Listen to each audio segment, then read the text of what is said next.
بالنسبة لصدقة الفطر مثل كل سنة في رمضان، أطار طعام إلا أطار عمال. بنقول رسول الله صلى الله عليه وسلم أمر أن تخرج طعام، بيقول لك بس المال أنفع للفقير. بنقول له ليش؟ في زمان رسول الله صلى الله عليه وسلم ألم يكن هناك فقراء ما كانوا بحاجة إلى لباس أو دواء أو غيره، ولكن أمر أن تخرج طعام. بيقول لك أبو حنيفة قال تخرج مال. بقول لك أنت مأمور تتبع أبو حنيفة إلا رسول الله صلى الله عليه وسلم؟ لا، نحن نتبع رسول الله صلى الله عليه وسلم. وجماهير أهل العلم أفتوا بأنها لا تجزئ إن أخرجت مال. طيب بيطلع الشخص 2 كيلو ونص من قوة أهل البلد، أنا 7 أشخاص لعائلتي، بيطلع علي تقريبا بحدود 18 كيلو. شو سويت؟ شوفوا شو سويت.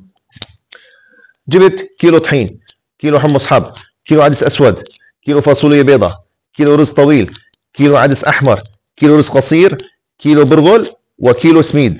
وزعتهم على حصتين، يعني 9 كيلوات من نفس الطعام و9 كيلوات راح اعطيهم لعائلتين. هدول الطعام من بحاجه لكل بيت، الفقير بقول لك اللي انا مالي بحاجه لهذا الطعام، معناته هذا مو فقير، فدور على فقير غيره. فيا حبيبي في الله انصحك في الله، لا تخرج صدقه الفطر الا طعام لكي تبرأ ذمتك ان شاء الله.